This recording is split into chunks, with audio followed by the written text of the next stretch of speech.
Mesdames, Messieurs, bonsoir. Soyez les bienvenus dans ce journal. Le centre de prévention de la radicalisation verra le jour à Beaumont-en-Véron si et seulement si les élus locaux donnent leur accord. Une réunion avait lieu ce matin en préfecture d'Indre-et-Loire. Le préfet en charge du dossier est venu clarifier la situation. Si accord il y a, le centre pourrait voir le jour d'ici l'été.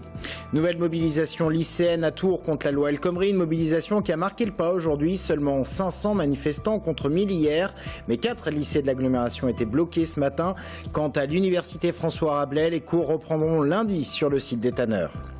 Rien ne va plus au Tour FC. Nouvelle tension entre l'entraîneur Marco Simone et le président Jean-Marc Ettori. La conférence de presse d'avant-match hier a même été annulée. On vous expliquera pourquoi. Alors qu'était annoncé hier la création d'un centre de prévention de la radicalisation à Beaumont-en-Véron, près de Chinon, la balle est aujourd'hui dans le camp des élus locaux. C'est ce qu'est venu dire ce matin le préfet en charge du dossier. Il a rencontré les élus concernés qui, eux, ont posé leurs conditions. Aurélie Renaud. Les élus nous donneront le feu vert pour envisager un projet définitif. Le secrétaire général du comité interministériel de prévention de la délinquance a été clair. Le centre n'existera à Beaumont-en-Véron que si tous les élus y adhèrent. Nous, on a mis des conditions assez précises. La première, c'est que tous les emplois soient repris, évidemment. Nous, on s'est battu pour ça d'abord. Et la deuxième, c'est que les conditions de fonctionnement de ce centre soient sécurisantes pour les populations riveraines. Si c'est un centre de déradicalisation, nous n'en voulons pas. Donc il ne s'agit pas d'accueillir ce public-là. Et nous avons posé des conditions sur le public accueilli, en effet, qui seront des publics de gens qui sont un petit peu aujourd'hui désocialisés, qui ont perdu des repères. Si c'est ce public-là qui n'a pas du tout de casier judiciaire, qui n'est pas délinquant, qui est volontaire, c'est important, eh bien je pense que c'est acceptable, c'est entendable. 30 personnes pourraient intégrer le centre de Pontourny, des jeunes femmes et de jeunes hommes qui vivent aujourd'hui dans un rayon de 2 à 300 km de notre département. Ils seraient admis dans cet internat pour plusieurs mois. Ce sont les victimes des rabatteurs, des jeunes qui, par le biais de la toile, sont rentrés dans une spirale dangereuse pour eux-mêmes, pour les autres. L'enjeu, c'est de réussir à les sortir de ce conditionnement. L'État espère se mettre d'accord avec les élus locaux d'ici un mois pour une ouverture du centre avant l'été. D'ici là, des réunions publiques devraient avoir lieu pour présenter le futur centre de prévention de la radicalisation aux habitants. Et nous reviendrons sur ce sujet de façon plus approfondie avec notre invité, Pierre Ngahan, le préfet en charge du dossier. Il est donc notre invité ce soir. Rendez-vous à la fin de ce journal. Dans l'actualité également ce soir, de nouveaux blocages de lycées dans l'agglomération Tourangelle. On en a recensé 4 ce matin. Paul-Louis Courier, Grandmont, Balzac et Jean Monnet à jouer les tours. Même scénario qu'hier. Les jeunes se sont rendus en ville pour manifester. Ils étaient moitié moins qu'hier, environ 500. Le tramway a été une nouvelle fois bloqué. Audrey Champigny.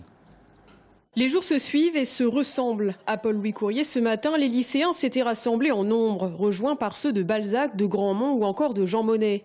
Un seul mot d'ordre pour cette deuxième journée de blocus, pas question de céder. On lâchera rien et on sera là pour tant que la loi sera encore votable, on sera contre. Pas.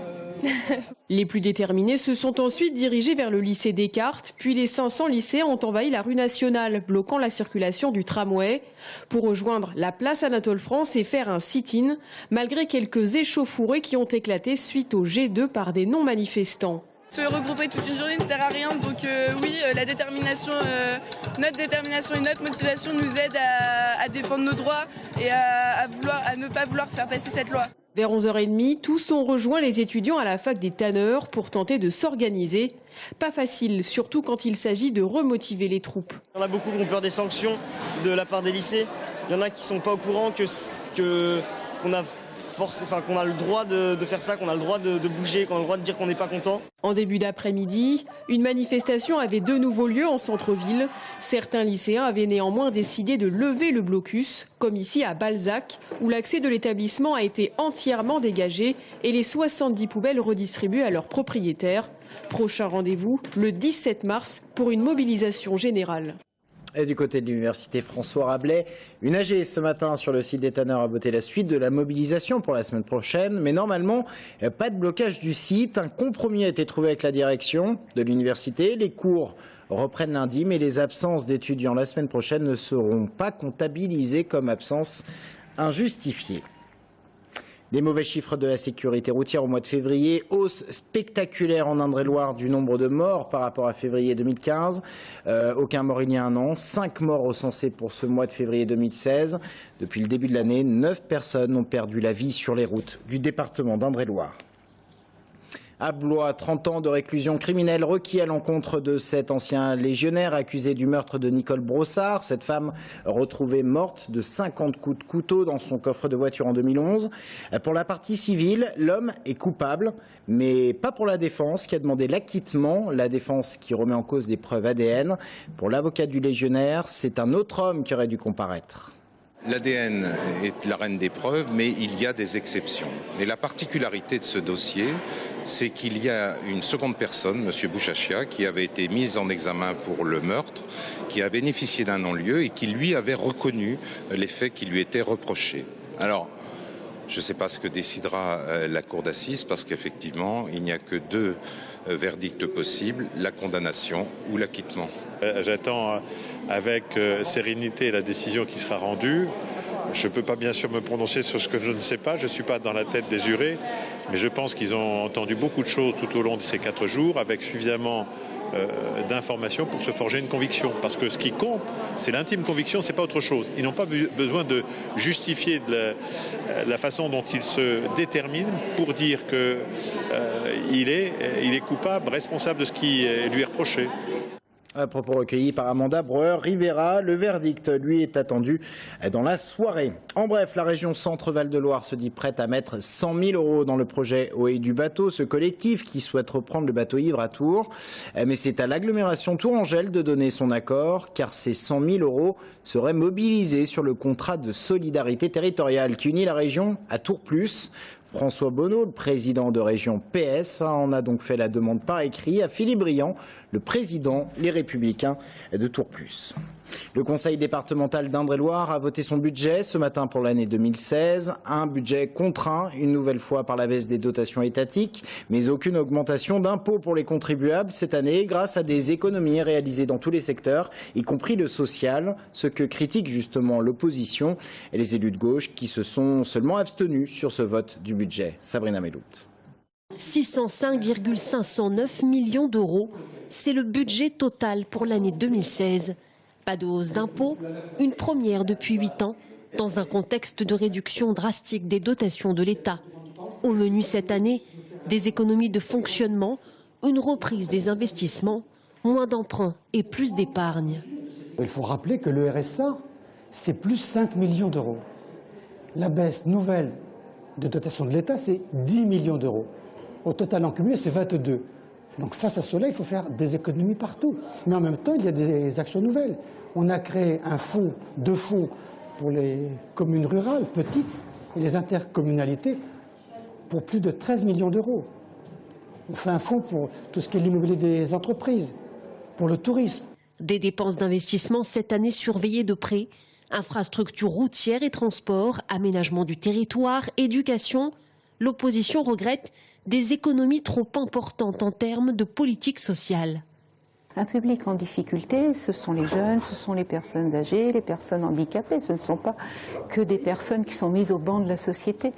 Et toutes les économies portent sur ces secteurs. Ça nous inquiète beaucoup.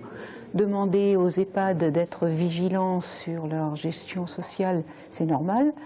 Imposer des tarifs réglementés, c'est plus compliqué. Et on a peur que ça mette à mal certains soins, certaines politiques apportées auprès des personnes âgées, par exemple, dans les EHPAD.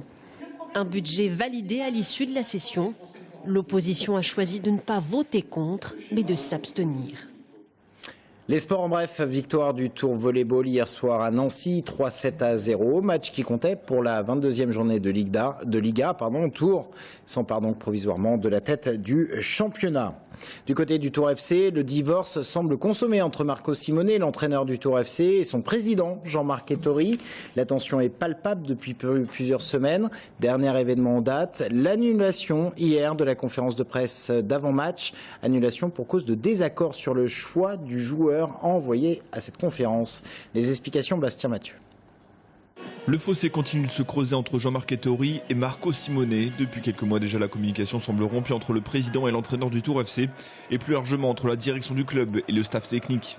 Je pense que ça vient de la personnalité du président. Alors là, on pourrait écrire un roman là-dessus, mais moi je prends le départ. D'abord, je prends un postulat. Faut jamais oublier que Jean-Marc Ettori a sauvé le Tour FC quand il est arrivé. Ça, faut jamais l'oublier, parce qu'autrement le Tour FC serait en CFA. Son idée, c'est autant mourir avec ses idées plutôt qu'avec celles des autres. Voilà, c'est un peu ça, quoi. Et une deuxième que j'avais déjà fréquentée, j'avais déjà vu d'ailleurs un autre proverbe que j'avais vu d'ailleurs avec Albert Fallette et puis Frédéric Sebaille, si tu n'es pas avec moi, tu es contre moi. Dernier incident en date, la conférence de presse d'avant-match hier a tout simplement été annulée. La cause semble irréelle, les deux parties n'étaient pas d'accord sur le joueur qui répondrait aux questions. Fabrice Berton, directeur général, souhaite envoyer Bédia alors que Marco Simone préférait l'expérimenter Westberg. Verdict, Jean-Marc Ettori a tout simplement décidé d'annuler le point presse. C'est un épisode de plus, c'est pas, voilà, on ne peut pas dire que ça soit une grosse affaire, mais bon, ça s'ajoute à une multitude d'anicroches depuis quelques mois. Mais alors quid de l'avenir de cette relation? La réponse semble inéluctable. Ils travaillent les deux prochains mois chacun de leur côté, ils ont deux objectifs, et puis à la fin, eh ben voilà, les chemins vont se séparer, parce que de toute façon, ils ne peuvent que se séparer. C'est la conclusion que moi j'ai tirée. On est au point de non-retour. Si la saison sportive du Tour FC ne pose plus de problème avec un maintien quasiment validé, la question se pose pour l'année prochaine. Affaire à suivre. Restez avec nous dans un instant, nous revenons sur ce projet de centre de prévention de la radicalisation à Beaumont-en-Véron sur le site de Pontourny. Notre invité est le préfet en charge de la déradicalisation.